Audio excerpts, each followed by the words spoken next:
Kazakhstan, a land of beautiful mountain lakes, deep canyons, and vast open green grasslands. A place of raw landscapes and, of course, a paradise for vloggers. For the next 10 days, this is where my journey will unfold. But first, it all begins with day 1, my flight from Abu Dhabi to Almaty. For Indian passport holders, Kazakhstan offers a visa on arrival and it's free. Immigration was really quick. They only asked like how many days I'm gonna stay. When I said 10 days, they also asked me to show my hotel booking confirmation, and that's about it. I carried only a backpack of about 8 kilos with all my clothes for the 10 days packed in a few travel pouches like these. These pouches save space, keep the weight balanced, and make the bag look less bulky. Because of that, I had no check-in baggage issues. No one stopped me to weigh the bag, and I could actually take it to the cabin without any problem. Journey was about to begin. There was enough legroom for one person, which was a relief actually. There were no personal TV screens like on Emirates flights, so the options were simple: eat, sleep, or just enjoy the view from the window if it was a daytime.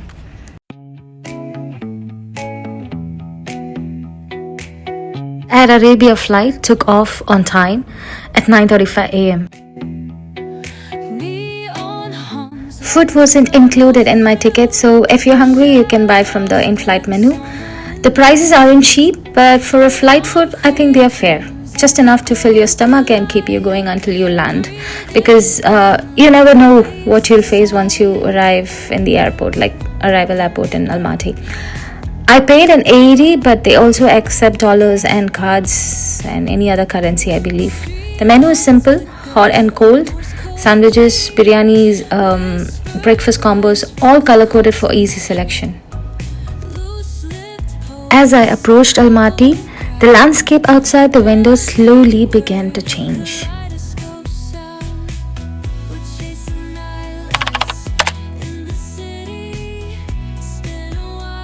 By 2:30 p.m. local time, the flight touched down.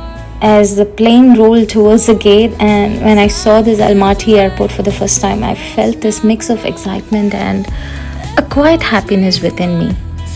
Because it's a new country, a new language, a place where I didn't know what was waiting for me. And I think that's what made it even more special. By 2:40 local time, immigration was actually done.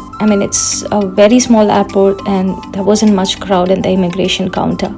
They just asked me one question like how many days I'm gonna be staying, and then they checked my hotel reservation, and then that's it. My visa was stamped.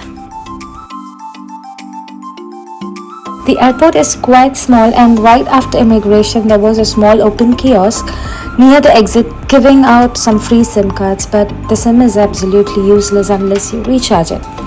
I did not get the SIM from the free open kiosk because of this particular reason.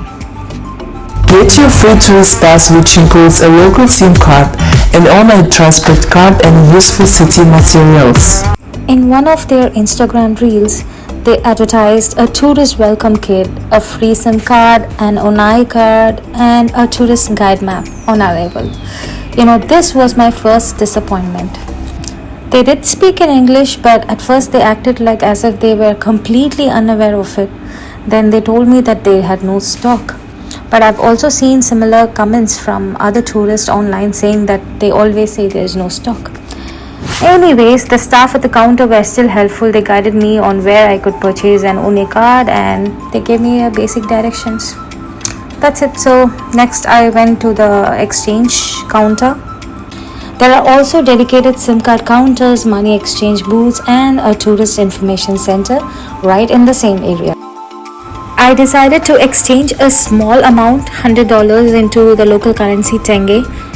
I went to the bank center credit counter, which was actually offering the best rate at the time of transaction.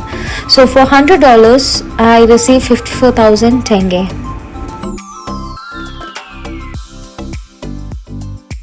After exchanging my currency, I walked towards the airport exit where plenty of taxis were waiting, along with some unauthorized cars whose driver kept asking for my destination. I didn't want to take the risk as these could be scams. The moment I stepped outside, the heat hit me super hard. Scorching sun, heavy humidity, hot winds all at once. Oh my god.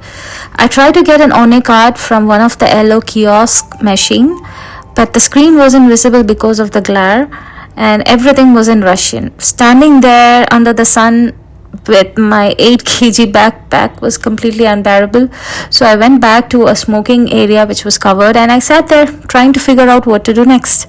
At this point, I didn't have a SIM card, I didn't have an ONE card, and all my plans were based on this tourist kit that I was supposed to get it from the tourist information center. While sitting there, disappointed and unsure what to do next, I really got lucky.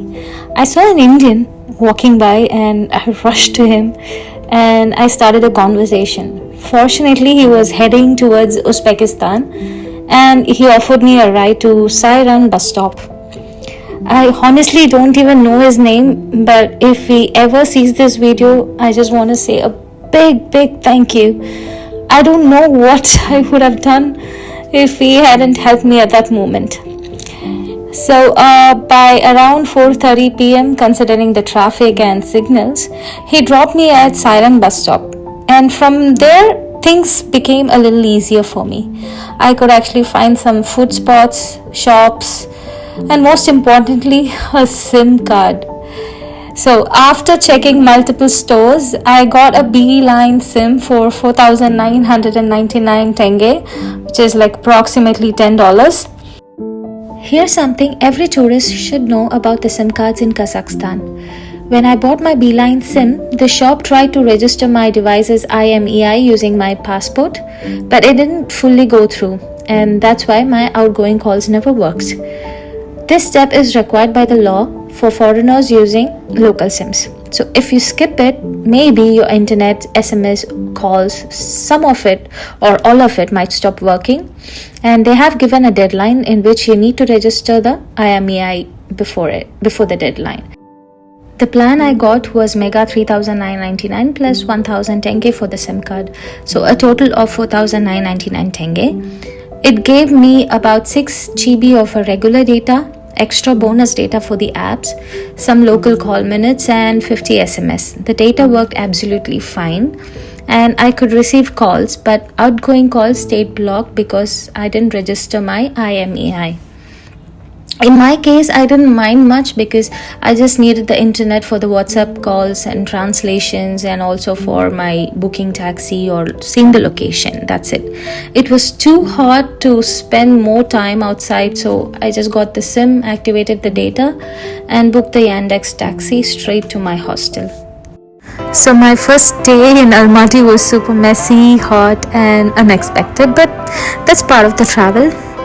Tomorrow, I leave the city behind and finally step into Kazakhstan I actually came here for.